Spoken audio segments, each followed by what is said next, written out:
देखो हमने जो मॉड्यूल चूज किया है that is a web designing, right?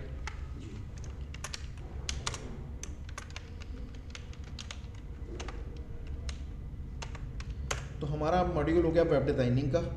अब वेब डिजाइनिंग का मतलब क्या हो गया? पहले नंबर पे तो एक डिफरेंस, वेब डिजाइनिंग क्या है? कई बार हम वर्ड यूज कर लेते हैं कि मेरी एक वेब एप्लीकेशन बनानी है मैंने। वेब एप्लीकेशन क्या है? जी। और वेब एप्लीकेशन जब बनेगी तो कितने तरह की बन सकती है, या वेबसाइट जो बन सकती है वो कितने तरह की बन सकती है? वेब एप्लीकेशन क्या हो सकती है कि एक स्मॉल सॉफ्टवेयर की तरह काम करेगी। जैसे आपका एडमिन पैनल है, वो आपकी एक एप्लीकेशन ही है जिसमें आप अपना डेटा मेंटेन कर रहे हो, वेदर आप डेटा इंसर्ट कर रहे हो, वेदर डेटा रिट्रीव कर रहे हो सकता है उसमें कुछ डिलीट भी करवाना पड़ जाए आपको, या इस तरीके के कुछ सारा डेटा कलेक्ट करके आप बटन पे क्लिक करो उसकी पीडीएफ जनरेट हो जाए, एक्सेल की शीट जनरेट हो जाए, तो ये एक एप्लीकेशन की तरह काम कर रहा है। वेब डिज़ाइन का मतलब क्या हुआ? It's just a designing, look and feel बोल सकते हैं। फॉर लुक एंड फील, ये वर्ड हम यूज करते हैं इसके लिए मेरी तरफ से। लुक एंड फील का मतलब क्या हुआ? सबसे पहले लुक एंड फील का मतलब क्या हो गया कि लेट अस सपोज मुझे अपना ये रूम डेकोरेट करना है, मेरे मन में जो आया मैंने कर दिया, यहाँ कैलेंडर डाल दिया, यहाँ फोटो लगा दी, आप बाहर से आए और आपने कहा क्या कर रखा है ये, that is a look and feel. First look में आपने क्या फील किया और आपके मुंह से क्या निकला जी। और एक मैंने इसका इंटीरियर बनाया एंड फर्स्ट क्लास ऑफिस बना के, आपको अंदर आने से पहले एक फील आया, हाँ भाई यार यहाँ कोई बंदा जो बैठा होगा वो काफ़ी हाईली नॉलेजेबल बंदा बैठा होगा, कोई जिसकी चॉइस इतनी बढ़िया है, तो वो लुक एंड फील है। तो पहले नंबर पे वेबसाइट जब बनाते हो उसका लुक एंड फील बढ़िया होना चाहिए, ठीक है? Look and feel in the sense जब बंदा वेबसाइट ओपन करे तो कहे यार हाँ, एक अच्छा फील, तो आंखों को तो बढ़िया लगे पहले नंबर पे, जिसे फ्रंट एंड और UI, front end and UI you can say, वो आपका वेब डिजाइन है, ठीक है? अब मान लो मैंने वेबसाइट बना दी, थकी हुई थी वेबसाइट बना दी, कंटेंट मेरा जबरदस्त है, लेकिन बाहर कंटेंट नहीं आया बीच में, जितनी आप गवर्नमेंट की वेबसाइट देखना लुक एंड फील नहीं होता। रीजन वो कहते हैं कि हमें अपना डेटा फास्टली डिलीवर करना है, लेकिन हम जो है ह्यूमन जो है वो दो चीज़ों पे मरते हैं। अगर हम वैसे भी बात बताऊँ, अगर मान लो किसी बच्चे की मैरिज भी है ना, तो वो पहले यही नहीं पूछेगा कि भाई तुझे आता क्या है, तेरी एजुकेशन क्या है, सबसे पहले उस लड़की को देखेगा वो, हाँ लुक एंड फील ठीक है अब पूछूँ मैं, वही चीज़ यहाँ भी हो रही है। तो इसका मतलब सबसे पहले तो यूआई मैटर करता है, जो मर्जी कोई बोले कि यूआई मैटर नहीं करता, यूआई मैटर करता है। अब जब वेबसाइट बनती है ये दो तरह की बनती है, एक बन जाती है आपकी स्टैटिक और एक बनती है डायनामिक। अब इसमें क्या फ़र्क है स्टैटिक एंड डायनामिक, दोनों में क्या डिफरेंस हो सकता है? कुछ प्रकाश डाल सकते हो?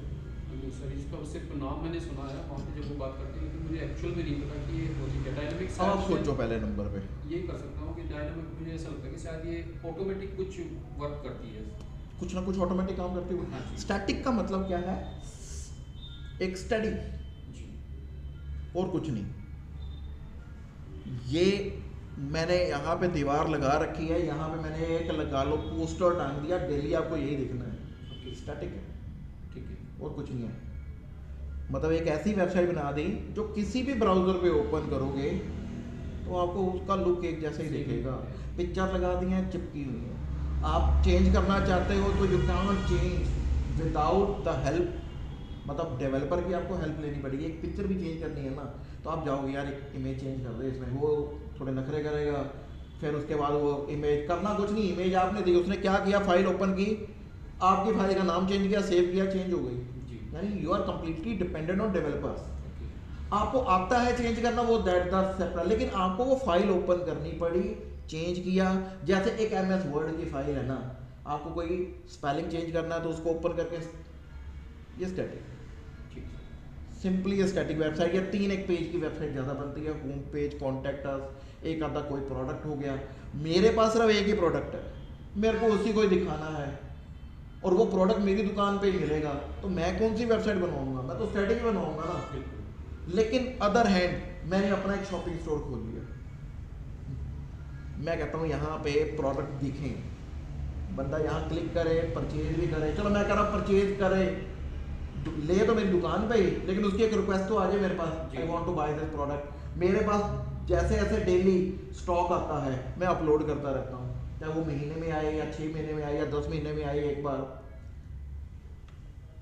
डायनेमिक वेबसाइट यहाँ पे भी स्टैटिक का रोल हो सकता है कि 10 महीने बाद एक प्रोडक्ट आऊंगा, उसके बाद जाऊंगा यार ऐसे कर एक प्रोडक्ट और लगा दे बीच में। लेकिन मैं कहता हूँ जाना ही क्यों है, आपके पास एक ऐसा एडमिन पैनल होना चाहिए, वहाँ पे आप जाओ, चेंजेस करो, नया प्रोडक्ट अपलोड करो, ठीक है, वहाँ कोई ऑफर लगाना चाहते हो, ये सारा डायनेमिक पार्ट है। रेलवे की वेबसाइट दिखने में सबको एक जैसी लगती है, बिल्कुल, यानी उसका स्टैटिक पार्ट एक जैसा है, लेकिन उसकी जो सर्च है वो सबकी अलग अलग है, वो डिफरेंस है। ठीक है। कई वेबसाइट ऐसा Myntra.com, फ्लिपकार्ट, सबके पास एक जैसी ओपन होगी, ऐसा नहीं है कि मेरे पास अलग व्यू आ रहा है आपके पास अलग व्यू, ऐसा नहीं है, लेकिन सर्च अलग है, ऑर्डर्स अलग है, और कईयों के पास ऑर्डर स्पेशल भी आ जाते हैं, भाई you are the existing customer so that's why आपको एक नया ऑफर दे दिया। वो कहने की बात है, जाता तो सबके पास कॉमन मैसेज ही है। तो डायनेमिक पार्ट यानी डायनेमिक, इसको बनाने के लिए सिर्फ और सिर्फ हमें आना चाहिए HTML as well as CSS as well as थोड़ी बहुत जावास्क्रिप्ट आती है तो बहुत बढ़िया है, नहीं तो मैं कॉपी। इसके अलावा जिनको जावास्क्रिप्ट में दिक्कत आती है वो कहाँ चले जाते हैं, ये इसी का प्लगइन है। Plugin in the sense, plugin का मतलब क्या होता है, यहाँ भी बहुत कंफ्यूजन रहती है। प्लग इन, ये प्लग है, ये स्विच है, बस लगाया और मेरे को बटन ही तो ऑन करना है। इसमें ऐसे मॉड्यूल पड़े होते हैं जो आप उठाते हो और सिर्फ लगाते हो और कुछ नहीं करते हो। ये फ्री होता है, फ्री ऑफ कॉस्ट है, कुछ पेड भी होते हैं। तो हम क्या करते हैं, जो फ्री होते हैं वो ले लेते हैं, और पेड जो होते हैं वो हमारे रिक्वायरमेंट बेस्ड जनरेट करते हैं। तो कई पर्सन ऐसे हैं, अब कई बार क्या होता है जहाँ पे हमारी वेबसाइट कई बार लैग भी करती है, हम एक डेवलपर के पास गए, उसने एक ना पेड थीम ले रखा है, वो उसी पेड थीम को आपको 3 बंदों को तो चिपकाएगा, तब तो उसके पैसे, वहाँ पे वेबसाइट ग्रो नहीं कर पाती, क्योंकि एक जैसे थीम की 4 वेबसाइट मिल जाती है, थोड़ा बहुत कलर चेंज करके दे देगा। तो अगर पेड में जा रहे हैं तो उसको बंदे को बोलो कि मैं पे करके दे दूँ, मैं पे कर दूंगा इसका एक्स्ट्रा, भाई तू क्या करेगा, उससे फर्क ही पड़ता, मतलब एक जैसी लगभग मिलेगी। और दूसरे नंबर पे गूगल पे भी फर्क पड़ेगा, जब गूगल का क्रॉलर चलेगा तो उसको एक जैसा कंटेंट मिलना शुरू हो जाता है। तो किसी की पहले लॉन्च हो चुकी है तो मेरा कंटेंट तो ऑब्वियस ही बात है ना, वो कैनिबलाइजेशन वगैरह के कंसेप्ट आ जाते हैं, बीच में वो भी आ जाती हैं। तो बनाया जाए तो फ्रेश बनाया जाए, या किसी का डाउनलोड किया है बना बनाया तो उसमें कंप्लीटली चेंजेस किए जाएं, तब जाके बेनिफिट है।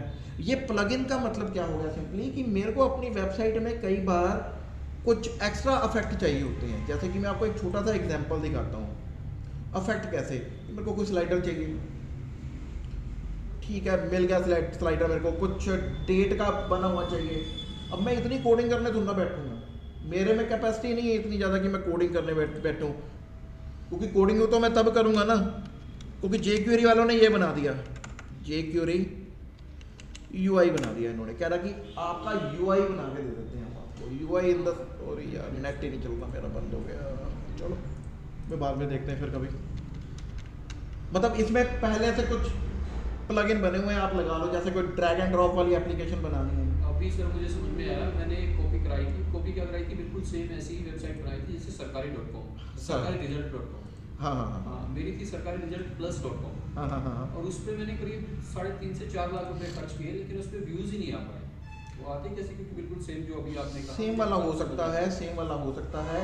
दूसरे नंबर पे क्या है, व्यूज जैसे बोलते हैं क्यों नहीं आते, उसका एक रीज़न हो रहा है, जो डेवलपर है आपका जी, उसको SEO की नॉलेज नहीं है, सर्च इंजन ऑप्टिमाइजेशन कैसे काम करता है उसको नॉलेज नहीं है। जैसे आपकी वेबसाइट में H1 टैग एक ही होना चाहिए जी, एक से ज़्यादा नहीं होना चाहिए। क्यों? क्योंकि जब गूगल का क्रॉलर चलता है तो वो जो रैंकिंग लेके आता है वो कहाँ से लेता है, H1 टैग से लेके आता है। तो एक H1 से इंफॉर्मेशन ले रहा है, दूसरे से ले रहा है, तो वो कंफ्यूज हो जाएगा। तो एक रखो ना, जो आपका मेन पेज का मोटिव है वो रखो ना उसमें, ठीक है। कॉपी पेस्ट किए जा रहे हैं कंटेंट, हम कोई दिक्कत नहीं है, मत करो ना, गूगल परेशान हो रहा है इसमें। तो वो क्या करता है यार, इतना नहीं, उसका जो एल्गोरिदम है वो इतना तेज है कि अगर चीज़ें रेपिटेशन हो रही है तो उसको छोड़ देता, छोड़ो यार हमें करना ही नहीं इसको, वो तो यूनिक चीज ढूंढता है।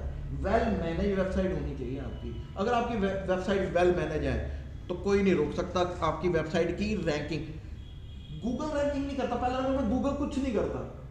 वो ये नहीं कहता अच्छा संदीप की वेबसाइट है ये ऊपर कर दो। गूगल कहता है यार मैंने तो जेन्युइन चलना है, मेरे को तो जिसका कंटेंट वेल मैनेज मिलेगा मैं अपने आप ही ऊपर कर दूंगा। यही कहता है वो तो, उसको आपका थोड़ा ना पता है। वो कहता है ना तो मैं पैसे लेता हूँ ना कुछ ले देता हूँ, मुझे नहीं चाहिए कुछ भी।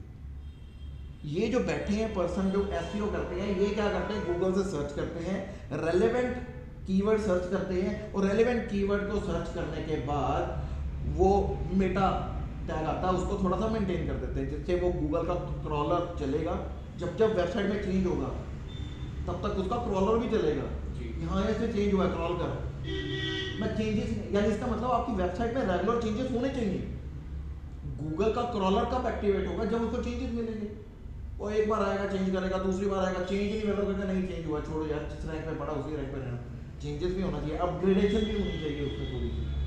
तो एक तो पहले नंबर पे अगर राइट वे में बना रखी है, जब भी आप वेबसाइट बना रहे हो तो थोड़ा बहुत एसईओ के अकॉर्डिंग बना लिया जाए तो ज़्यादा बढ़िया, क्योंकि एसईओ वाले ने भी किसके पास आना है बाद में चेंजेस करने के लिए, डेवलपर के पास ही आना चाहिए।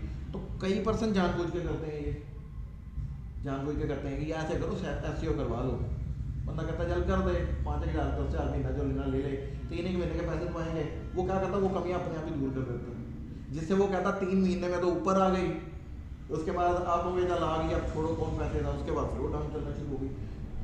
एडिक्शन है ये। लेकिन अगर पहले से ही मेंटेन कर रहा है बंदा तो थोड़ा सा टॉप पे रहता है। जैसे अभी नेट चल गया है तो मैं दोबारा दिखा देता हूँ अब आपको। यहाँ मैं आता हूँ jQuery लगाता, JQuery, ये तो jQuery की वेबसाइट है। जिसने क्या किया, जे का मतलब हो गया जॉन रिसाइन नाम का पर्सन है, मतलब he is expertise in like JavaScript और समवट। तो इस बंदे ने क्या किया, जितनी उसको जावास्क्रिप्ट आती थी उसने छोटे छोटे फंक्शन बना दिए। जैसे एक्सेल तो आपको आता है, नहीं आता सर, थोड़ा बहुत आता है, थोड़ा बहुत आता है। मान लो मेरे को 2 नंबर का सम करना है तो मैं सम नाम का फंक्शन लगा दूंगा। इसने भी क्या किया, ऐसे छोटे छोटे फंक्शन बना दिए, जिस चीज़ की जरूरत है प्रॉपर डेटा दो और आउटपुट ले लो। यानी कि राइट लेस डू मोर इसका स्लोगन है, ठीक है। तो इसी को फॉलो करते हुए एक चीज़ और बना दी इस बंदे ने, और उसका नाम क्या दे दिया इसने, jQuery, JQuery। अब UI में इन्होंने क्या किया, कह रहा जो डेली रूटीन में हमें प्रॉब्लम्स आती हैं, जैसे मैं एक एप्लीकेशन बनाना चाहता था ड्रैगेबल, ऐसी कुछ कई बार ऐसी एप्लीकेशन आती है कि मान लो मैं क्या करता हूँ, ये टास्क है मेरा, मेरे को शेड्यूल करना था, यहाँ नहीं करना था यहाँ करना था, तो ड्रैग एंड ड्रॉप से ही अपने आप बन जाए बात, ड्रॉपेबल। ये चीजें बनाने के लिए मैं बहुत कोडिंग करनी पड़ती थी। ये देखो जरा, रिसाइजेबल, स्केलेबल, ये देखो जरा अभी दूसरा आ गया, मैंने ये ड्रैग किया इसके अंदर छोड़ दिया, ये देखो जरा अब इसके अंदर, यानी इसका मतलब ये टास्क मेरे को शेड्यूल करना था 5 तारीख में जी, तो मैंने उठा के इधर ऐसे रख दिया, अब ये टास्क जो है 15 तारीख में शेड्यूल होगा। एग्जांपल दे रहा हूँ खाली। तो इन्होंने क्या किया, ये चीज़ तो पहले बना के दे दी है, ऑटो कंप्लीट बना के दे दिया, मेरा ऑटो कंप्लीट भी ले लो, छोड़ो। कैसे, मैं अगर यहाँ लिखूँ के तो के से रिलेटेड सारी चीज़ें आ गई, जे लिखा तो जे वाली चीज़ें आ गई। देखो होगा आपने वेबसाइट में जो सर्च भी कर, ये है भाई, दुनिया यूज कर रही है, मैंने भी यूज कर लिया तो क्या, और फ्री ऑफ कॉस्ट है, क्लिक किया तो कोड भी दे रखा है। यहां डेटा आना चाहिए कह रहा सारा आपका, यहां जो डेटा लिखोगे वो ऑटोमेटिक सर्च है। तो मैं जब डेटाबेस से कनेक्ट कर दूंगा तो बन की बात, वो मेरे डेटा के पास जाएगा, फिर वहां से सर्च करना शुरू कर देगा। यही चीज है। तो इन्होंने ये यूआई बना के दे दिया मेरे को। ऐड क्लास ऐड करनी है कि क्या करना है, टूल टिप बनानी है, स्पिनर बनाना है, स्पिनर इन द सेंस ये तो वैसे बन जाता है, लेकिन यहाँ से वैल्यू भी पिक होती है। मतलब इन शॉर्ट बात करूँ अगर मैं, तो jQuery ने ये काम इजी कर दिया। जैसे ये बटन पे क्लिक करें तो ऐसा मैसेज आ जाए, बटन पे क्लिक करें तो स्लाइडर बन जाए, बटन पे क्लिक करें तो मेरा डेट पिकर बन जाए। ये देखो जरा, इसने बेसिक रिक्वायरमेंट पूरी कर दी मेरी। इसे सर यूज कैसे करते हैं, मान लिया अभी तो हमने ये खोल के देख लिया, अभी तो मैंने दिखा दिया। इसके लिए थोड़ी सी जावास्क्रिप्ट की नॉलेज होनी चाहिए, थोड़ी बहुत, लेकिन कोड तो दे रखा है ना। ये लो कोड तो दे रखा ना इसने, क्या लगाया इसने, इनपुट टैग लगाया, आईडी क्या दे दी इसने, और ये आईडी कहाँ दे दी, यहाँ पे दे दी, हो गया काम। ये उसका कोड होगा, कितना कोड लिखा। तो सिर्फ आइडिया दे रही है, आप खुद कर लोगे एक दिन, लेकिन मैं बता रहा हूँ खाली कि ये चीज़ें कर कैसे रही हैं। तो जावास्क्रिप्ट से क्या बनी, jQuery बनी, यानी इतना मॉड्यूल मेरे को पता होना चाहिए एक स्टैटिक वेबसाइट बनाने के लिए। इसके अलावा बंदा कहता है कि भाई थोड़ी और हेल्प हो जाए, बंदा तो हेल्प मांगता है जी। तो ट्विटर सामने आया, ट्विटर कहने लगा कि भाई लोगों की डिमांड है तो ठीक है, एक बूटस्ट्रैप भी बना देता हूँ। अब बूटस्ट्रैप क्या हो गया, ये एक फ्रेमवर्क है, फ्रेमवर्क। और फ्रेमवर्क का मतलब क्या होता है, रेडीमेड आर्किटेक्चर। जी ठीक है, अब आपको एक छोटा सा एग्जांपल देता हूँ, अनरिलेटेड से एग्जांपल होते हैं मेरे घर में। बच्चों को ना, छोटे बच्चे जो होते हैं ना, उनको फ्रेंच फ्राइज बड़े पसंद होते हैं जी जी और मैकडोनल्ड्स से लाए, लेकिन मकीन वालों ने सोचा यार बच्चों को तो पसंद है, ऐसे करो बना दो यार, छोड़ो परे। और घर में आती लेडीज चलती हैं, बच्चे को दे देती हैं, रेडीमेड है, हाफ बॉइल्ड होगी, हाफ फ्राइड होगी या जो भी होंगी, टिक्की बना दीजिए उसकी, ये कर दिया, रेडीमेड आर्किटेक्चर ना। यहाँ पे चलन इतना नहीं है, बाहर तो चलन है, बाहर तो बने बनाए पराठे ले लो आप, बिल्कुल रेडीमेड आर्किटेक्चर ये भी वही है। ठीक है। लेकिन रेडीमेड आर्किटेक्चर का मतलब ये नहीं हुआ कि आपको कुछ करना नहीं पड़ेगा। मार्केट से लेके आए हो, फ्राई तो करना पड़ा थोड़ा सा। मैगी क्लेम करते हैं कि हमारी मैगी 2 मिनट में बन जाती है, लेकिन उनके प्रोसीजर से चलोगे तो बनेगी ना। आप बना कर दिखा दो मेरे को 2 मिनट में, हमारे में तो वही 5 से 7 मिनट नहीं बनती ना। तो प्रोसीजर है ना ये भी, यानी इसका मतलब मार्केट से लेके आए, वो भी हाफ फ्राइड तो है ही है वो। तो इसका मतलब फ्रेमवर्क का मतलब क्या हुआ कि ये रेडी टू यूज है। ऐसा नहीं है कि भाई वेबसाइट बना के दे दी इसने आपको, नहीं ऐसा नहीं है। इसने आपको वो सारा मटेरियल दे दिया जो एक वेबसाइट में यूज होता है, जी। करो यूज। नॉर्मली सर वैसे अगर वेबसाइट का एग्जांपल लें तो किस तरह होता है? वेबसाइट का एग्जांपल बनाना, आपने नेविगेशन बार बनाना है, ओके ठीक है ना। मैं आपको एग्जांपल दे देता हूँ। मान लो मैंने एक वेबसाइट बनाई अभी किसी की, लाइक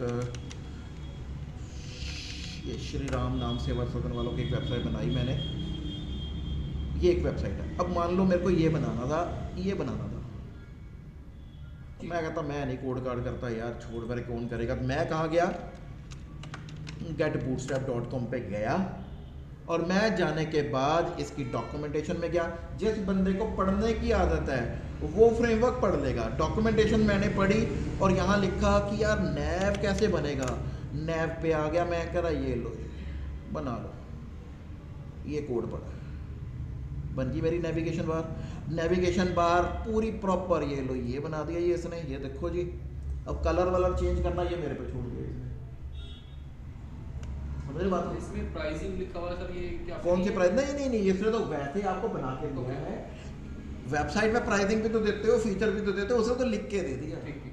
प्राइस नहीं दिया उसने, तो बना के दिया। करा कॉपी करो ना आप, तो आपको सिर्फ मतलब इनका क्लियर होना चाहिए ना, ये नैव क्या है, एक्सपैंड का मतलब क्या है, यही तो क्लियर करना, इसके अलावा तो और कुछ नहीं क्लियर करना। करो यूज़ करा आप, जितना धड़ल्ले से यूज़ करना है आपने। और सबसे बड़ी बात है ये रिस्पॉन्सिव है।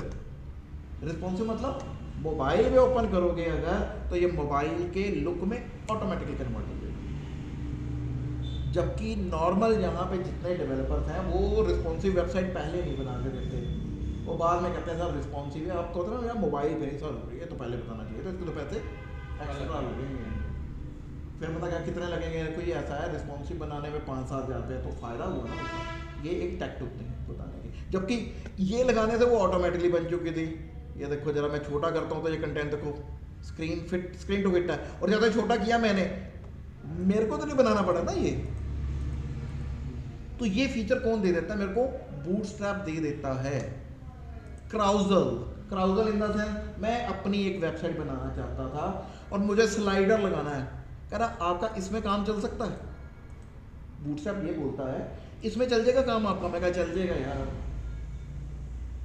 पिक्चर ही तो भरनी है, मुझे क्या करना है, IAM की टैग में सोर्स ही तो देने हैं। कह रहा चलो इससे नहीं बनता काम आपका, कह रहा इससे बन जाएगा, नीचे 3 डॉट भी लगा दूँ, 3 डॉट मतलब 3 इमेजेस। इससे नहीं बनता काम आपका, कह रहा इससे बन जाएगा, नीचे आपको कैप्शन भी देनी थी, इससे बन जाएगा। अगर यार हाँ अब काम बन जाएगा। अब बंदे का काम तो कोड कॉपी कर लिया मैंने, लेकिन इससे ज़्यादा की रिक्वायरमेंट है आपकी, फिर बंदा कह रहा है यार फिर मेरे बस की बात नहीं है। मैंने तो कि जनरल रिक्वायरमेंट पूरी की है ना, अगर जनरल रिक्वायरमेंट से काम पूरा हो रहा है तो ठीक है, इसकी सेटिंग कर लो, इसकी CSS को उनको कलर दे के अच्छा सा बना लो ना। मैंने तो उठा के दे दिया आपको, जिसे कॉल बूटस्ट्रैप, समझ में आ गया बूटस्ट्रैप है क्या। जी। हमने एट द एंड इस पे वेबसाइट बना दी, लेकिन अब होता क्या है, जो डिफरेंट डिफरेंट कंपनी है वो सारी बूटस्ट्रैप यूज़ नहीं करती, मुझे आपसे थोड़ा सा अलग यूज़ करना, तो मैं कहूँगा यार बेकार है बूटस्ट्रैप, तो यार हम नहीं यूज़ करते बूटस्ट्रैप, बूटस्ट्रैप तो थका हुआ हो गया, पुराना ज़माना हो गया। तो इसीलिए दूसरे कंपेटिटर भी तो होंगे, तो मैं यहाँ लिख देता हूँ टॉप 10 CSS फ्रेमवर्क्स। लो जी लिस्ट ले लो आप, कह रहा UI Semantic, UI kit, Skeleton, Materialize, ये बहुत ज़्यादा चल रहा है आज की डेट में, और इस टॉप 10 में कहीं पे भी आज की डेट में बूटस्ट्रैप का नाम नहीं आ रहा, तो इसका मतलब थोड़ा सा आउटडेटेड हो सकता है, जी। ठीक है। लेकिन ऐसा नहीं है कि बिल्कुल ही ख़त्म है, इनकी सर्च ज़्यादा हो रही होगी इसलिए टॉप पे आ रहे हैं, लेकिन टॉप 10 टॉप 5 में इनका नाम आता है अभी भी। तो इतने सारे अवेलेबल हैं, टेलविंड ये वो बला बला पता नहीं कितने ही हैं, सो बूटस्ट्रैप टॉप पे आ रहा है। पहले भी टेलविंड भी चलता है, इंडिया में बूटस्ट्रैप चलता है, अदर कंट्री है वहाँ टेलविंड चल रहा होगा, फाउंडेशन चल रहा होगा, मटेरियलाइज काफ़ी चलता है, फ्लैट लुक देता है आपकी वेबसाइट का, फ्लैट लुक की वेबसाइट बनती है, पर बटन भी बनेगा तो वो फ्लैट सा बनेगा, बटन लेके जाओगे तो थोड़ा सा उसमें हरकत होगी ऐसी करके कुछ। सो ये बल्मा भी अवेलेबल है, स्केलेटन भी अवेलेबल है, ये मैंने पढ़ा है, देखा है, मतलब कहीं यूज़ हुआ, लेकिन ये है कि टॉप में आ रहा है 1 पे, तो टॉप 5 में आ रहा है तो ठीक है, कोई दिक्कत नहीं है, हमें तो अपना शुरू करना कहीं ना कहीं, तो बूटस्ट्रैप भी शुरू कर लूँगा, तो इसका मतलब मेरे को ये भी आना चाहिए, ये भी पढ़ लिया मैंने। इतना पढ़ने के बाद यू आर फ्री किसी भी तरह की स्टैटिक वेबसाइट बनाने के लिए। आप मान लो आप कहते मैं कोड ही नहीं करना चाहता, फिर तो यार गूगल जाओ, किसी का बना बनाया टेम्पलेट, फ्री का टेम्पलेट लो, उसमें चेंजेस करो, कुछ हेल्प, कुछ और हेल्प चाहिए तो भी ChatGPT से काम आएगा, सब मिला के हम अपना एक पेज बना सकते हैं। ये सारी गेम है एक्सपीरियंस की, जैसा जैसा मेरा एक्सपीरियंस बढ़ता रहता है वैसे मेरे हाथ भी साफ होते रहते हैं, मेरा एक्सपीरियंस जितना जितना बढ़ता रहेगा मेरी वेबसाइट में उतनी ज़्यादा लाइक लुक एंड फील उसका जो है ना, जब आप पहला पेज बनाओगे बड़ा गंदा सा बनेगा, जैसे जैसे आगे जाएगा उससे ऑब्वियस ही बात है आपको नई नई चीज़ें मिलती जाएगी तो अप्लाई करते रहोगे। तो ये सारा कंटेंट जो है आपकी हेल्प करेगा एक स्टैटिक वेबसाइट बनाने में। अब इस स्टैटिक वेबसाइट को हमने कन्वर्ट करना है कि यार डायनामिक भी होना चाहिए, एडमिन भी बनाऊं, सब कुछ बनाऊं, तो इसकी रिक्वायरमेंट क्या है? इसकी रिक्वायरमेंट ये है कि भैया आपको है ना एक डेटाबेस आना चाहिए। मैंने MySQL ले लिया। सर ये डेटाबेस से मुझे कई बार आपसे भी कहीं यहाँ पे उस दिन भी सुना था कि मुझे थोड़ा सा समझ नहीं आ रहा कि सिस्टम होता मैं आपको बताता हूँ डेटाबेस का मतलब पहले नंबर पे क्या होता है, व्हाट इज अ डेटा। मैं वही कह रहा हूँ कि सर वो स्टोर होना सिस्टम शायद मुझे लगता है। यस, डेटा का मतलब अ मीनिंगफुल इंफॉर्मेशन जिसका कोई फैक्ट है, जिसकी कोई एक फिगर है। फॉर एग्जाम्पल बैंक के लिए डेटा ही सब कुछ है।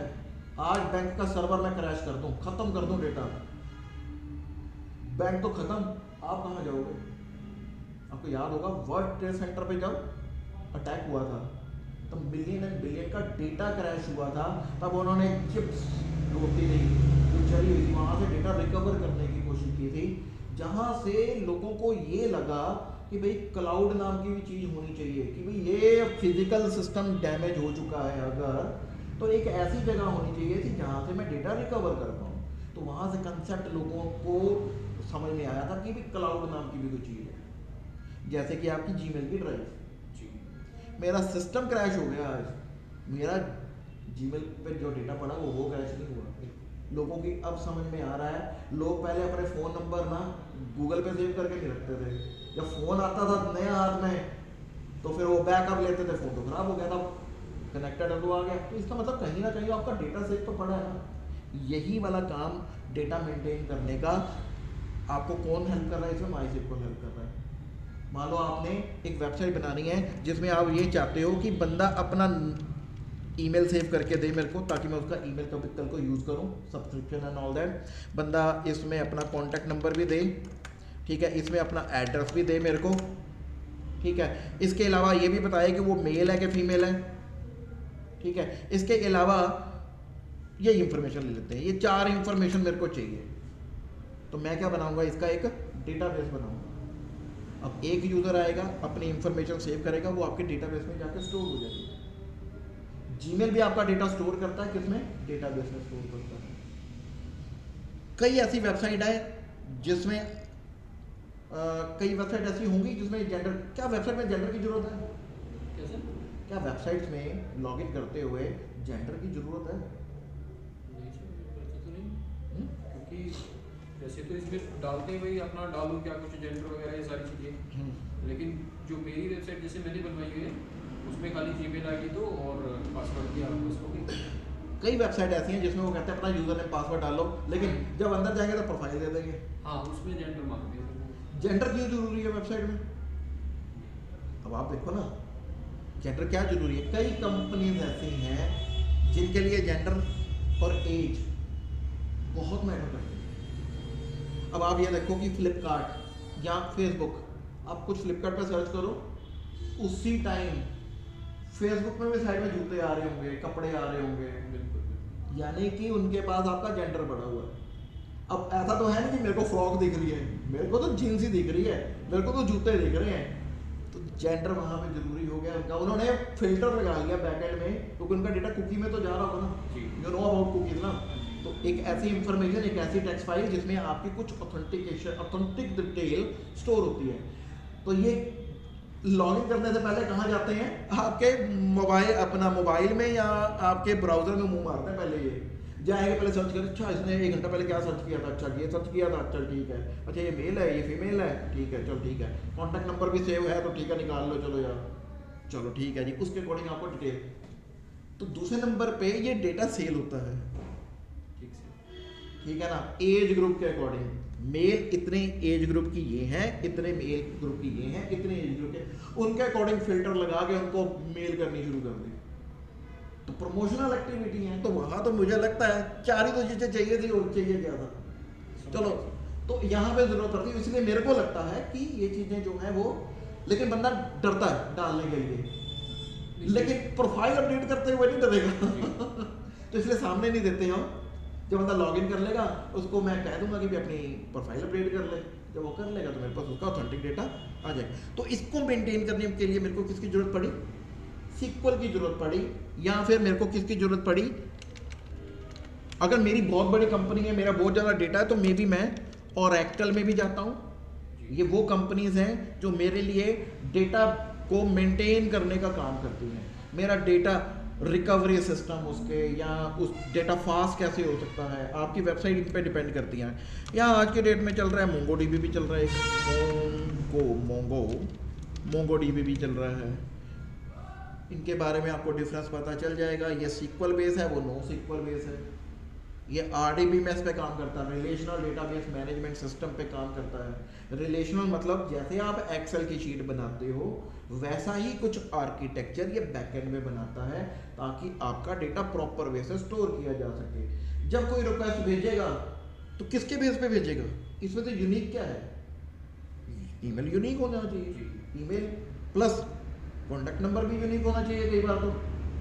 तो वो क्या करेगा, इसके नेम पे फिल्टर निकाल लगा लेगा कि वो सारा डेटा ले आए जिसका कॉन्टैक्ट नंबर X है, जिसकी ईमेल आईडी Y है, तो ऐसे करके निकाल लेगा। मान लो आप लॉगिन करते हो तो वो कैसे करता होगा, ऐसे करता होगा, यूजर नेम डाला, एडमिन पैनल तो यूज किया ही आपने, तो आप अपनी ईमेल आईडी डालोगे, पासवर्ड डालोगे, वो सर्वर के पास जाएगा, वहाँ चेक करेगा कि ये डेटाबेस में अवेलेबल है भी कि नहीं। अगर अवेलेबल है तो वो लॉगिन कर देगा, लेकिन अगर मैंने पीछे से कर दिया आपका ईमेल आईडी डिलीट, फिर क्या होगा, तो वो बार बार क्या दिखाता रहेगा, भैया आप लॉगिन नहीं कर सकते। आपको लगा आपकी वेबसाइट में प्रॉब्लम आ गई, प्रॉब्लम नहीं आई, उस बंदे ने पीछे क्या करना है, मे बी आपके साथ भी यही झोल हो रखा हो, उस बंदे ने पीछे से जाके क्या करना है, सिर्फ आईडी तो करनी है, वेबसाइट में तो चेंज नहीं हो गई। तो मे बी ये कारण भी हो सकता है कि हो सकता है वहाँ पे उस एंड में दिक्कत हो, या फिर वहाँ पे डेटा ही फिलहाल के लिए डीएक्टिवेट कर दिया हो, या ऐसा भी हो सकता है। अभी वो जो सर मैं परसों आपको वेबसाइट बता रहा था, वो कोड इग्नाइटर कुछ कोड होता है शायद, हाँ? कोड कोड इग्नाइटर, हाँ, वो PHP का फ्रेमवर्क है। उसके बाद फिर अब कहते हैं कि उसका बल्कि मैंने 3,500 रुपये अलग से दिया। कहते जी इधर डाटा ज़्यादा हो गया, ये PHP पे ट्रांसफ़र करनी पड़ेगी। अब मुझे तो खैर अब कर नहीं पता। नहीं उन्होंने कर दिया, वो बंद हो गई, पता नहीं किया क्या उन्होंने। कुछ नहीं किया, जो आपको मैं बता रहा हूँ वही चीज़ें हो रही हैं। अब आपको धीरे धीरे यार हिंदी में कहें तो क्या चक्षु खुलने शुरू हो जाएंगे आपके। यही चीज़ हुई होगी, डेटा ज़्यादा वाला कुछ नहीं होता, मतलब वो कहने की बात होती है, डेटा तो वहीं पड़ा हुआ है। अब मैं कहूँ कि मैं रेलवे को जाकर भैया आपका डेटा ज़्यादा होगा है, मेरे को डेटा ट्रांसफ़र करना पड़ेगा, वो कहेंगे भैया हमें नहीं पता बता भाई, सोल्यूशन दे कोई। ठीक है, अगर मेरे को सामने से नज़र आ रहा है ये बंदा पैसे दे देगा तो मैं लूँगा उससे, ऑब्वियस सी बात है भाई, ठीक है यार इतना करने का दे रहा है कोई, तो डेटा ज़्यादा है नॉल दैट नहीं होता। हाँ इसमें ज़्यादा डेटा हो सकता है, इसमें ज़्यादा डेटा हो सकता है, लेकिन आप ये सोच के चलो ना कि फ्लिपकार्ट के पास कम डेटा होगा, उनका नहीं हैवी होता होगा, उसका मतलब तो बंद हो जाना चाहिए उनका। तो ये तो कहने की थोड़ी बातें हैं, बाकी तो जिसका जहाँ पे हाथ चलता चला लेता है। हम कहते हैं हमें काम से मतलब घुमा ही रही है सर मेरे को, क्योंकि जो भी प्रोजेक्ट उनके पास गया है उसमें वो जब तक चलने का नंबर नहीं आता तब तक उनका रिन्यूअल आ जाता है। हाँ होता है ऐसे। ठीक है, पॉइंट क्लियर होगा। डेटाबेस क्या होता है? ये एक ऐसा मीडियम हो गया जहाँ पे आप आपकी वैल्यूएबल इंफॉर्मेशन स्टोर करोगे, बला बला डेटा नहीं करना ये। अच्छा एक कंसेप्ट और आता है वेब डेवलपमेंट में, क्रॉलिंग, वेब क्रॉलिंग, सुना हो मे बी आपने कभी वेब क्रॉलिंग। वेब क्रॉलिंग क्या होती है? सुना ही है, देखो उसका कंसेप्ट। अच्छा चलो एक एग्जांपल लेके चलते हैं, जीएसएम अरीना का सुना होगा आपने? जीएसएम अरीना, आपको किसी मोबाइल की स्पेसिफिकेशन देनी है, जीएसएम अरीना पे चल जाए। क्या जीएसएम अरीना डेटा सारा टाइप करता है? नहीं करता। जिस दिन कोई नया फ़ोन लॉन्च होता है तो ये क्या करता है, सैमसंग की वेबसाइट को क्रॉल कर लेता है, एक एक डेटा सारा निकाल लिया, जहाँ लिखा स्पेसिफिकेशन स्पेक्स, सारा डेटा निकाल के कहाँ स्टोर कर लिया, अपने डेटाबेस में स्टोर कर दिया। ठीक है, वहाँ से फिल्टर लगाया, एक प्रॉपर फॉर्मेट में डेटा दिखा दिया, क्रॉलिंग हो रही है। ऐसी सर अगर हम खुद की वेबसाइट बना सकते हैं। नॉर्मल कितना खर्चा आता है किसमें? क्रॉलिंग वाले में? देखो आज की डेट में वेबसाइट, देखो खर्चा आइडिया नहीं मेरे को इतना ज़्यादा, लेकिन फिर भी अगर देखा जाए तो क्रॉलिंग के ऊपर भी कुछ परमिशंस होती हैं, बस उसके ऊपर ही टाइम, R&D पे टाइम लगता है सबसे ज़्यादा जी, क्योंकि ये R&D का विषय होता है, क्योंकि किसी के हाथ में पूरा कंट्रोल नहीं पड़ा हुआ, एक R&D है तो R&D पे पैसा लगेगा। मेरे हिसाब से कोई जाएगा तो 25, 30, 35 इससे ज़्यादा नहीं होना चाहिए। क्योंकि मैंने उनसे कहा था एक बार कि मेरा पिन कोड और IFSC फाइंडर आप बना के दो।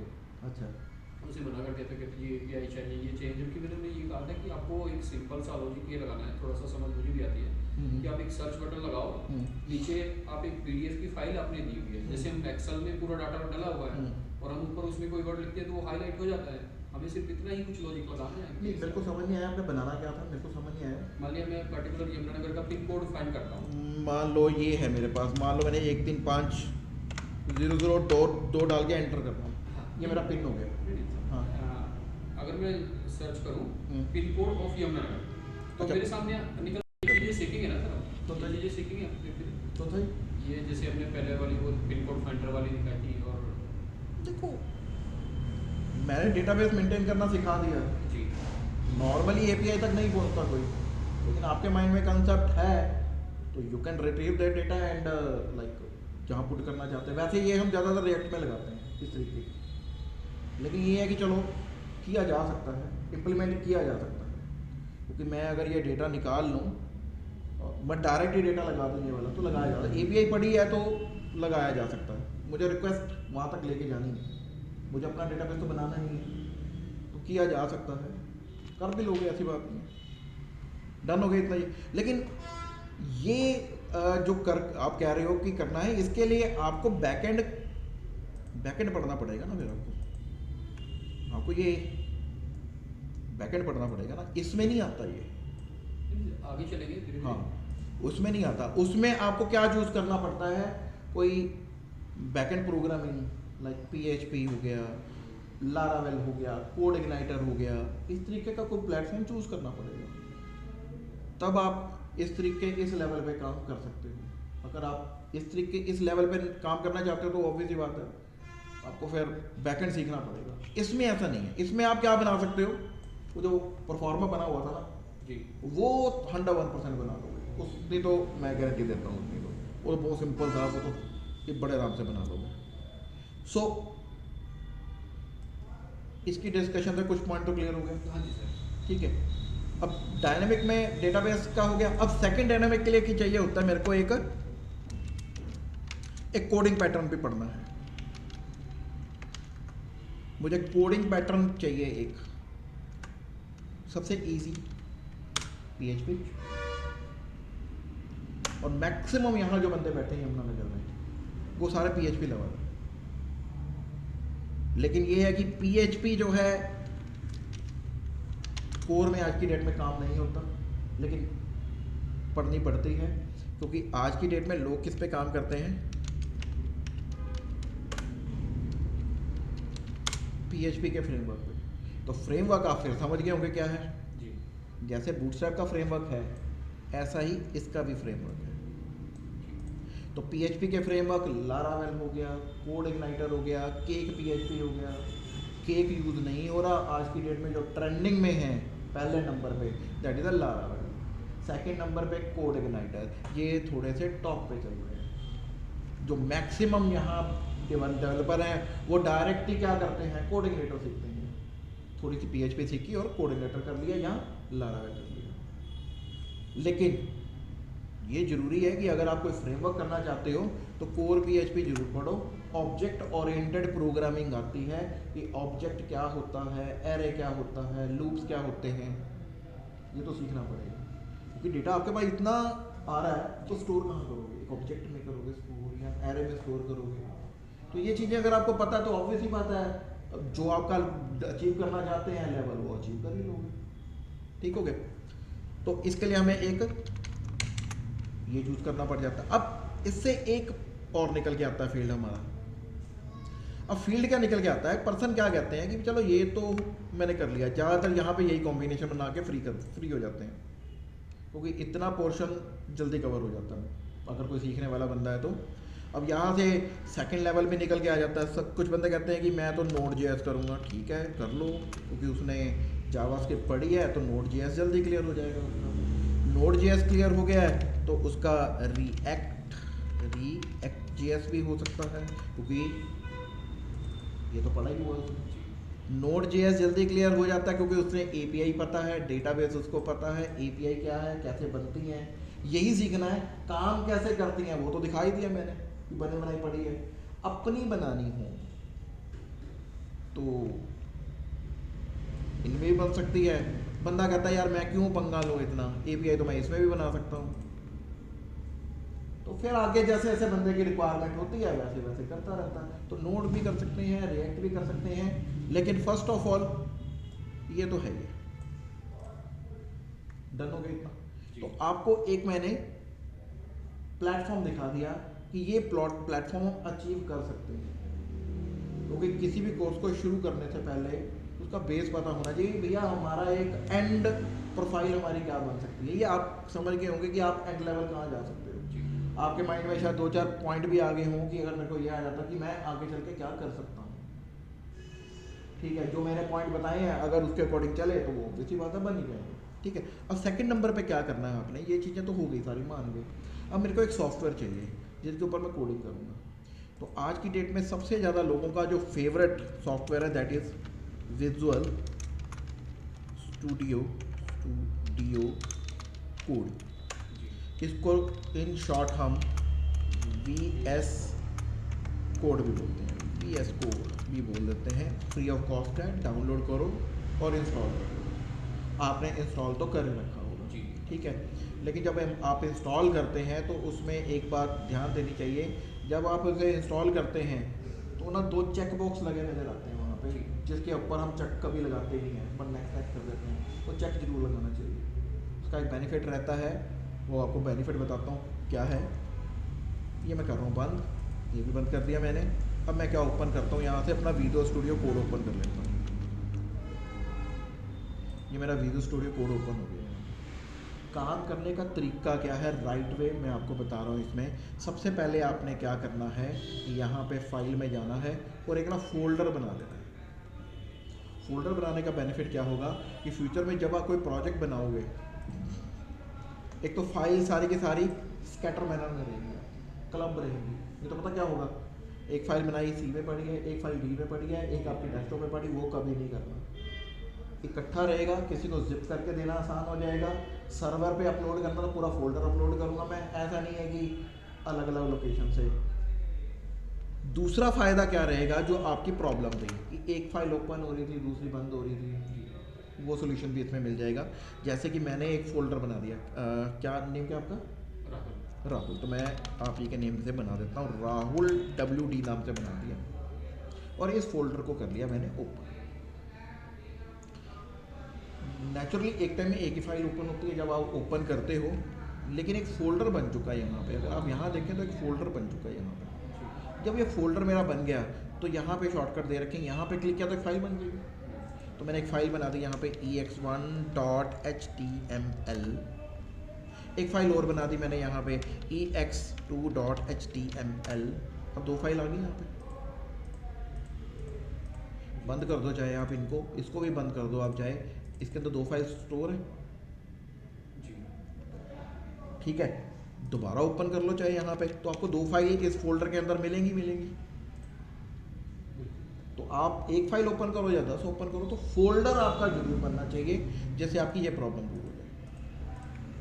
नहीं सर, प्रॉब्लम यहाँ पे नहीं थी। हाँ। मैं एक्चुअली इसे लाइव सर्वर पे ओपन करके देख रहा था साथ के साथ। अच्छा, वो अलग होगी। तो एक तो यहाँ पे तो इस तरीके से करना है। जी। अच्छा, जब आप विजुअल स्टूडियो में काम कर रहे हो, आपको काम क्या करना है, अब यहाँ पे कुछ एक्सटेंशन भी डालनी है। जी। यहाँ पे ये एक्सटेंशन है, और यहाँ पे आपने एक एक्सटेंशन जरूर डालनी है जिसको बोला जाता है लाइव सर्वर। ये डालना क्यों ज़रूरी है, क्योंकि HTML या जावास्क्रिप्ट पे जब काम करोगे तो कुछ एक कोड ऐसे हैं या कुछ एक लाइब्रेरी या API ऐसी हैं जो सर्वर पे चलती हैं। तो ये मेरे को क्या बना के दे देगा, एक लोकल सर्वर बना के दे देगा। और दूसरा फ़ायदा क्या है वो भी बताता हूँ आपको। इंस्टॉल हो गया एक, दूसरा क्या आपने कर लेना यहाँ पे प्रीटियर, ये भी इंस्टॉल कर लेना प्रीटियर। अब प्रीटियर क्यों इंस्टॉल करते हैं हम, उसका एक रीज़न है कि मेरा कोड पूरा वेल मैनेज रहे। देखो जरा कैसे आ रहा कोड, ये पूरी हायरार्की में आ रहा है। जबकि हम जो कोड लिखते हैं ना, बड़ी खिचड़ी सी पकी होती है उसकी, कोई ये अपने आप ही उसको हायरार्की में सेट करके देता रहता है। इसको बोलते हैं इंडेंटेशन। प्रॉपर इंडेंटेशन पे रहेगा। इंडेंटेशन में कोड एक अच्छा भी लगता है, और दूसरा ये भी पता चलता है कौन कहाँ से शुरू हो रहा है, कौन कहाँ से ख़त्म हो रहा है, कौन किसके चाइल्ड में है, कौन किसका पेरेंट है, ये भी क्लियर होता रहता। तो प्रीटियर डाल लेना यहाँ पे, और दो ही डाल दिया पहले हमने। विजुअल स्टूडियो कोड में काफ़ी शॉर्टकट है, जिसमें एक शॉर्टकट तो ये है, जैसे आपने साइन ऑफ एक्सक्लेमेशन लगाया और टैब का बटन प्रेस किया तो ये टेम्पलेट आपको बेसिक टेम्पलेट अपना बना के देगा। ठीक है। अब ये बेसिक टेम्पलेट हम इसका क्यों यूज़ कर रहे हैं, अब ये इनका मतलब क्या है, ये मेटा शेटा ये तो हम बाद में बात करेंगे। इसको मैं फ़िलहाल के लिए डिलीट कर देता हूँ, इसको भी डिलीट कर देता हूँ, इसमें से ये भी डिलीट कर देता हूँ, ये भी डिलीट कर देता हूँ, और मैंने इसको सेव कर दिया। और इसके अंदर मैंने क्या लिख दिया, H1 टैग के अंदर वेलकम हियर लिख दिया, और यहाँ पे मैंने इसको लगा दिया सेंटर टैग भी लगा दिया। एक सेंटर टैग रेड में आ रहा है, इसका मतलब ये डेप्रिकेट हो चुका है, अब इसको रेकमेंड नहीं किया जाता। सेंटर टैग डेप्रिकेट हो चुका है, अब इसको यूज़ करना परमिसेबल नहीं है। ठीक है। अब मैंने ये बना दिया। अब यहाँ की जो स्टडी है इंडिया की, उसमें हम वेल फॉर्मनेस पे ध्यान नहीं देते।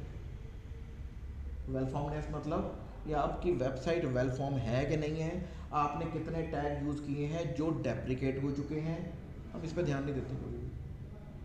ये चीज़ मेरे को भी कब पता चली, मेरे पास एक असाइनमेंट आई थी, कुछ बच्चे ऐसे हैं जो ऑस्ट्रेलिया में या फिर कनाडा में पढ़ रहे हैं, उनका पेज मैंने सिंपल बना के दे दिया। पेज में उनके गाइड ने नीचे लिस्ट बना के दी, your fail form in all well form. मैंने ओपन किया, मैं वेल फॉर्म तो है। फिर मैंने उनकी जब डॉक्यूमेंटेशन देखी तो उनकी डॉक्यूमेंटेशन के अकॉर्डिंग एक लिंक होता है जिसको क्या बोलते हैं, W3C, W3C world wide web, 3 है ना, जी। C मतलब कंसोर्टम, वैलिडेटर, उनके इंस्ट्रक्टर जो थे वो इस वेबसाइट को ओपन करते थे, और वेबसाइट को ओपन करने के बाद जो आपने पेज बनाया था वो यहाँ लोड कर देते थे। ये वैलिडेट बाय ब्राउज़र पे गए, और ब्राउज़र पे जाने के बाद मैंने राहुल WD में से एक फ़ाइल उठाई, गलत उठा दी शायद मैंने, और मैंने चेक पे क्लिक कर दिया। अब देखो क्या करेगा ये, आ गया, वार्निंग आ रही है सबसे पहले, कह रहा आपने लैंग्वेज नहीं बताई। तो हम यहाँ गए और यहाँ पे क्या लिख दिया मैंने, लैंग ENG कर दिया, EN कर दिया। दूसरे नंबर पे क्या बता रहा, कह रहा एरर, कह रहा इनका क्या फर्क पड़ता है। यहाँ तो मैंने अभी लाइन कोड शुरू नहीं किया, 5 एरर दिखा दिया इसने, इनका गूगल की रैंकिंग पे फर्क पड़ता है, क्योंकि वो आपका डेटा वेल मेंटेन मान के नहीं करता, बोला एरर कोड है उठाओ, चेक ही नहीं करना चाहते, तो इनकी वजह से भी नहीं कर पाता। ये सर यहाँ पे लिखा है डॉक टाइप, यहाँ पे .html और ऐड करना है। हाँ जी, वो गलत लिखा हुआ, कह रहा क्विक, ये यही लगा दो ना, कॉपी करके जाए, ये लो मैंने कॉपी किया एंड पेस्ट इट हियर। अब कह रहा एक बार दोबारा लोड करके देख लो, मतलब ये लो, मैं आपको सिंपल ये क्यों ओपन करके, 2 एरर रह गए। दूसरे नंबर पे कह रहा आपने इसको ये नहीं बताया, एनकोडिंग नहीं बताई। एनकोडिंग का मतलब क्या होता है, UTF मतलब नॉर्मली यूनिवर्सल टेक्स्ट फॉर्मेट, जो किसी भी ब्राउजर में किसी भी ऑपरेटिंग सिस्टम में ओपन किया जा सकता है, हर एक ऑपरेटिंग सिस्टम उसको रीड कर सकता है।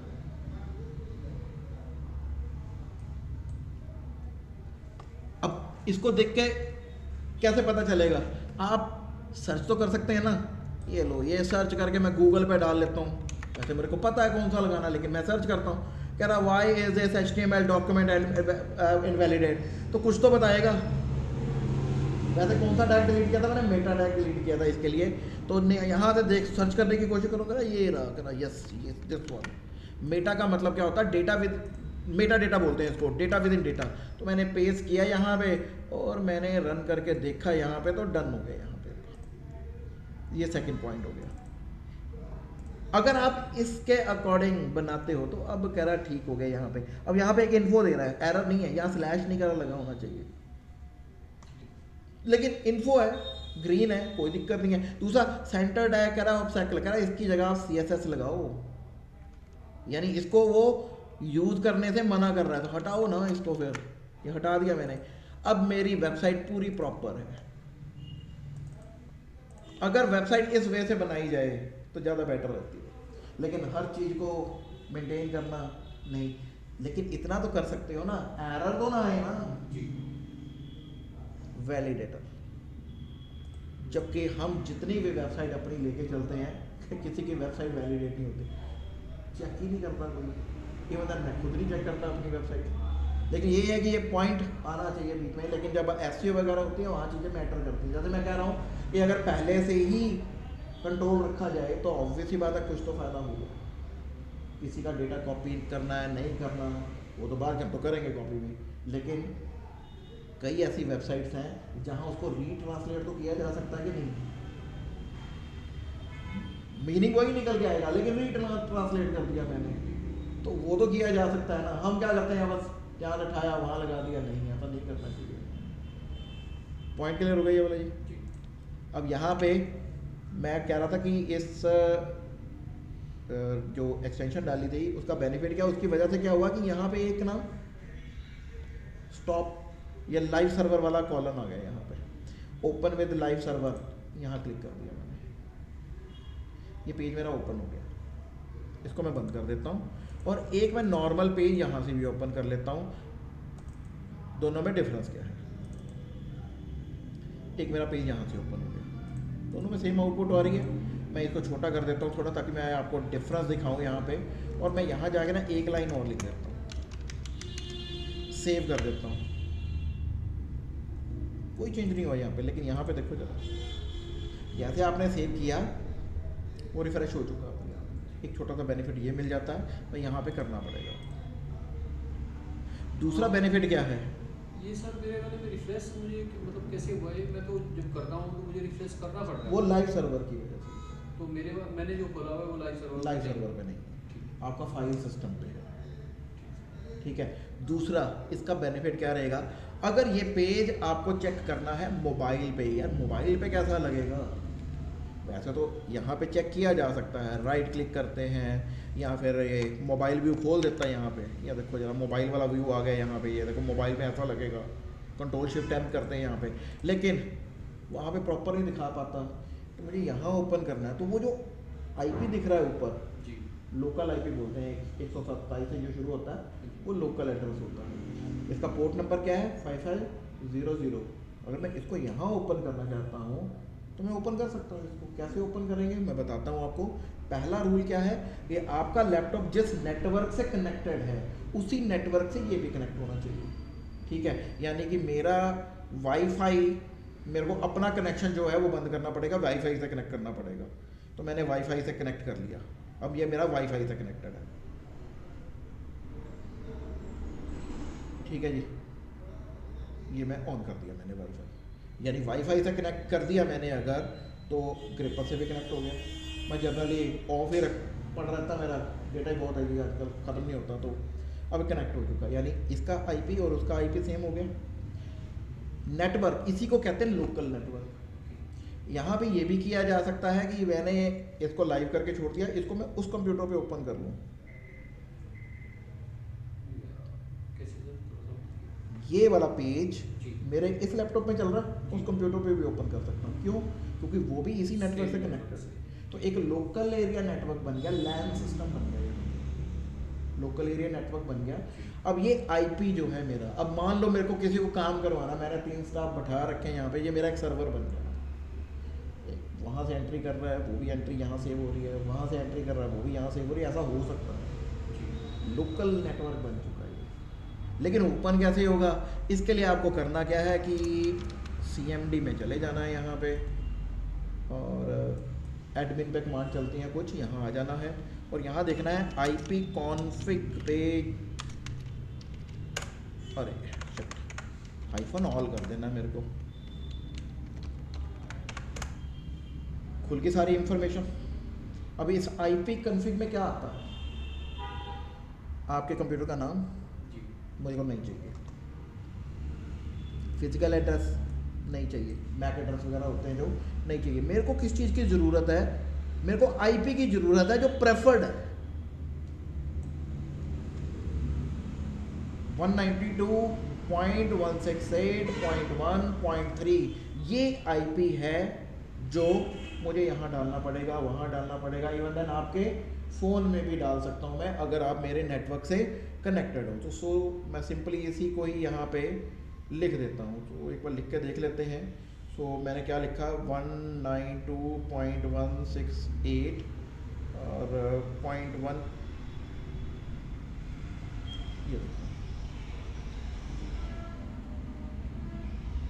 ये वही पेज है जो वहाँ। होस्टिंग है क्या? होस्टिंग की तो होगी, ये होस्टिंग का काम ही तो कर रहा है ना। अब जब भी मैं यहाँ पे जाऊँगा, पेस्ट करूँगा, यहाँ पे चेंज हुआ, यहाँ पे भी हुआ, यहाँ पे भी चेंज हुआ। सिंपली एक एनवायरनमेंट देना शुरू कर दिया इसने, ठीक है ना। सिस्टम तो आपका प्रिपेयर ही है, लेकिन ये छोटी छोटी चीज़ें जो हैं कुछ एक्स्ट्रा जो है वो आपको बता सकती हैं।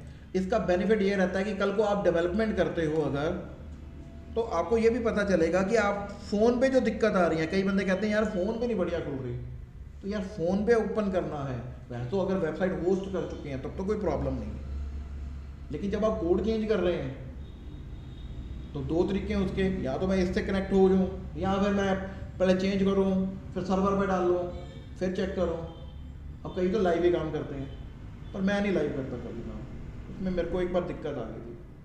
कई क्या करते हैं, डोमेन ओपन करते हैं, उसी में ही फाइल ओपन करते हैं, चेंज करना शुरू कर देते हैं। देखो मैं ये मान के चलता हूँ कि इंसान गलतियों का है जो पुतला, मैं एक्सपर्ट नहीं हूँ, लोग एक्सपर्ट है, मैं एक्सपर्ट नहीं हूँ, मैं उससे पंगा ही नहीं लेता। मैं वो कोड अपने कंप्यूटर में जब तक चेक ना कर लूँ तब तक मैं लोड ही नहीं करता। इससे क्या होता है, सर्वर कुछ टाइम के लिए तो क्रैश हो जाता ना, तो कोड ढूंढते रहो। दूसरा, अगर आप सॉफ्टवेयर डेवलपमेंट वाली लाइन में आ ही गए हो अब, तो भैया एक काम जरूर करना है आपने, लेटर सूनर जब भी करना है, आपने गिट पढ़ना है, आपने गिटहब पढ़ना है। It's a repo system, repository system. मेरा सिस्टम क्रैश हो गया था, मेरे पास बैकअप नहीं था, थैंक गॉड मेरे पास गिट था। मैंने यहाँ से कमांड चलाई, यहाँ से कोड निकाल लिया। दूसरा, किसी को कोड शेयर करना है, या मेरे पास 4 डेवलपर्स हैं, सारे अपनी अपनी जगह काम कर रहे हैं, एक डेवलपर से होगी जी गलती, इसने किया था, उसने किया था, उसने किया था, यहाँ पता चल रहा है सब कोड किसने कोड अपलोड किया था, किस टाइम किया था, सब पता चल रहा है ना। और मान लो गलती हो भी गई है तो वो 1 मिनट पीछे वाले कोड को रिट्रीव किया जा सकता, तो रेपो सिस्टम। पॉइंट हो गया जी, क्लियर। और अगर आप सॉफ्टवेयर डेवलपमेंट लाइन में हो और सॉफ्टवेयर डेवलप करवा रहे हो, तो एक ऐसा प्लेटफॉर्म यूज करो जहां पे आपको डेली की इंफॉर्मेशन मिले।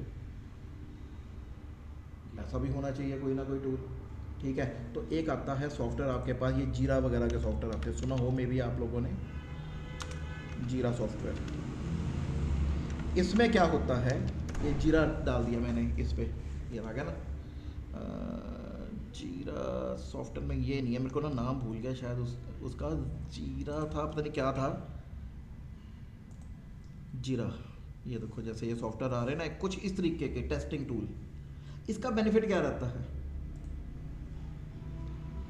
डैशबोर्ड ओपन हो जाएगा जी। आपने जो प्रोजेक्ट शुरू किया वो भी डाल दिया, डेवलपर आप डेवलपर को पूछोगे कि आज तू करके क्या देगा मेरे को, तो वो बताएगा कि आज मैंने एडमिन पैनल रेडी कर दूंगा आपको।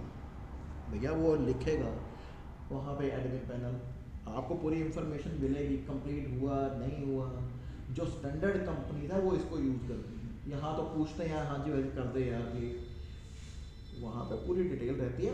टेस्टिंग मॉड्यूल मैंने बना दिया, टेस्टिंग मॉड्यूल चला गया, अगर डन हो गया तो टिक लग गया। इसमें 2 बंदों का बेनिफिट, मैं ना उसको ब्लेम करूँगा ना उसको, जब बना नहीं, टेस्ट नहीं हुआ, तो भैया सारी गलती तो डेवलपर की है। तो ऐसी चीज़ें मेंटेन करनी चाहिए वैसे, लेकिन यहाँ पे इक्का दुक्का कंपनी होगी जो इसको मेंटेन कर रही है। तो ये चीज़ें होनी चाहिए, क्लाइंट ट्रैकिंग सिस्टम या इस तरीके से होनी चाहिए। चाहे आपका प्रोजेक्ट 5,000 का, 10,000 का, 25,000 का, पैसे तो पैसे नहीं है, डेडलाइन पूरी की पूरी उसमें डाल दी हमने, टेस्टिंग भी हो रही है, सब कुछ हो रही है, मॉड्यूल कब बना कब नहीं बना, उसमें पूरी डिटेल लिखनी पड़ती है। शाम को आपको शाम को अपनी प्रोग्रेस रिपोर्ट उसमें डालनी पड़ेगी। अभी तो यही नहीं पता हफ्ते में कि प्रोग्रेस कितनी जा रही है। अगर बंदा कह रहा है कि मैं R&D कर रहा हूँ प्रोजेक्ट हो, तो उसके ऊपर लिखे कि यार ठीक है आज भी मैंने R&D की है, 1 दिन 2 दिन 3 दिन 4 दिन 5 दिन R&D 5 दिन R&D के हो गए, 10 दिन R&D के हो गए, तो 11वें दिन में पूछ तो होगा भैया कि 10 दिन से R&D नहीं खत्म हो रही। एक यहाँ पर डिटेल मेंटेन ही नहीं करता कोई इसको, रीज़न ये है कि फंसते हैं ये, वही दिक्कत है ना सर। ये चीज़ें दिक्कत देती हैं सारी। अदर देन तो